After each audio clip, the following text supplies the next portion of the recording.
Ladies and gentle freaks, I'm running out of things to say for that little stupid intro that I like doing.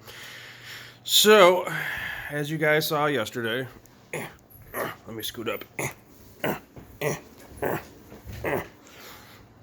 As you guys saw yesterday, I went on a tirade about these shit servos, and I got a little more information, but this is going to be a really quick video. So yeah, I tore the servo out. I put the braided cables back on here, zip tied them back down, because now that I know the motor's not the problem, I wanted this to look all pretty. So yep, that's good to go. These are tight. They're not going to be flopping around in the wind. I've been thinking about getting a little more 10 gauge wire. I think it's 10 gauge wire. It looks like 10 gauge. Yeah, 10 gauge. I've been thinking about buying a little more 10 gauge wire because I really don't like how they, like, out of the box, they made it crooked.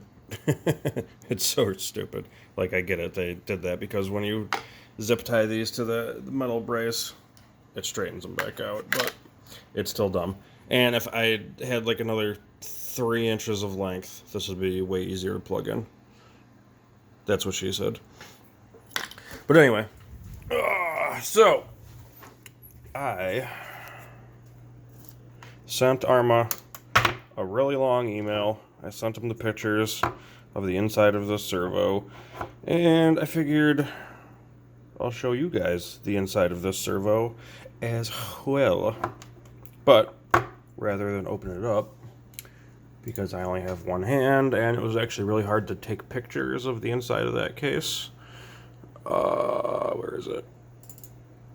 I figure I'll just show you the pictures I took, because they're way bigger. So, on the inside of my servo, that's what the contacts look like. That's what that motor looks like. The only way those contacts would be rusty, and remember, I've only had it for like 3 or 4 days. There has not been enough time that I have owned it for that to have gotten rusty while I've owned it. Even if day one that I owned it, I opened up the car and I opened up the servo case and I sprayed water in there,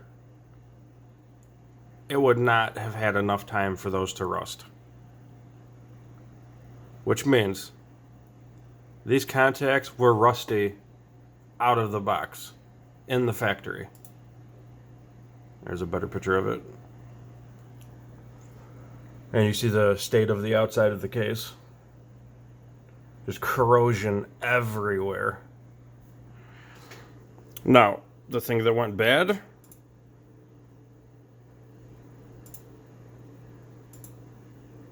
look at that chip. I don't know what that chip does, but it obviously has something to do with power. Look at that chip. Look at that PCB. That's what I smelled burning. Look at the inside of the case. And look at that potentiometer in there.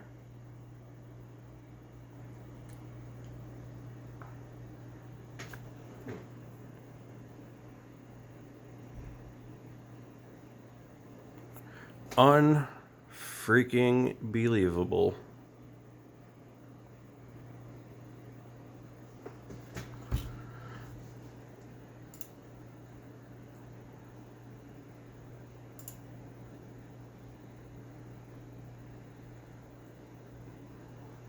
And,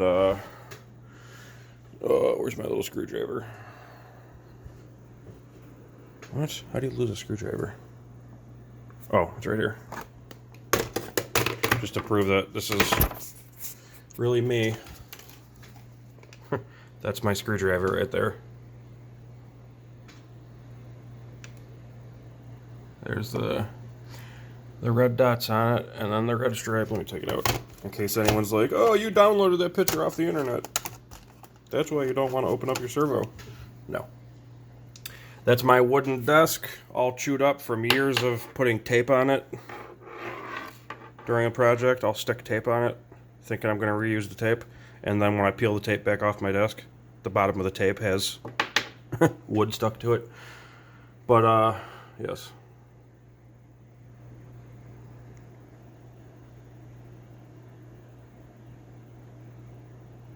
That really is me. Those are pictures I took last night.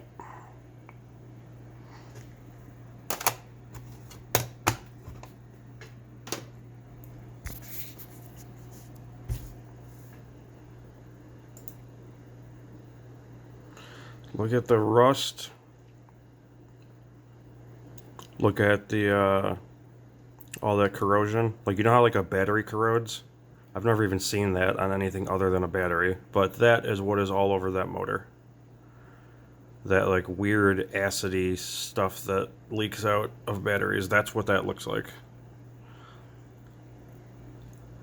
So the potentiometer, something inside the potentiometer went bad, and blew flames out of the potentiometer into the side of the case. That's what that is right there. And that chip obviously went very, very bad. And there's a picture of the side of the PCB. Let's see if I can not get the glare in the way. There we go. Look at that PCB.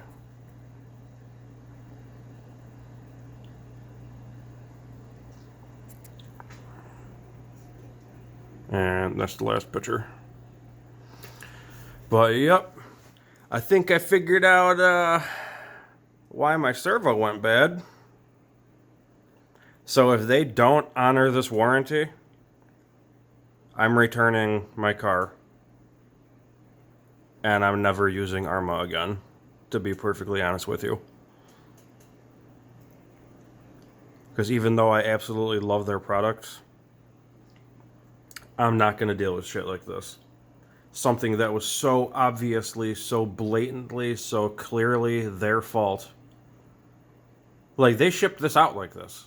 They shipped this out with moisture inside this case, and it was enough moisture to rust the freaking contacts on the motor and get onto the chips. And so the chips short out or whatever the hell happened inside there to make all that happen. Like, how do so many things go wrong at once? That chip went bad at the same time that the potentiometer went bad, at the same time that there was all that corrosion, at the same time that there was all that rust on those contacts. Like, that is ridiculous.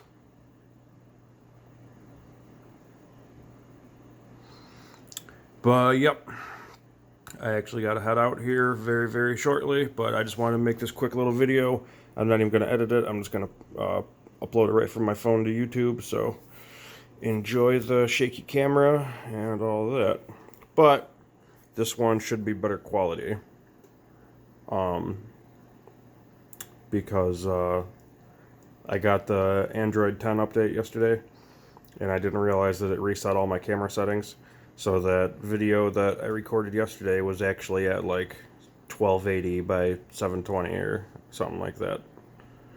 Meaning it was not the normal 1080p that I upload when I have to edit the videos, because editing 1080p video is way easier than editing 4K video. I mean rendering. And the normal 4K when I upload directly from my phone, 4K 60. So this should be 4K 60 that you're seeing if everything uploaded correctly and everything was fine. But yep, there's my quick little update. Thanks, Arrma.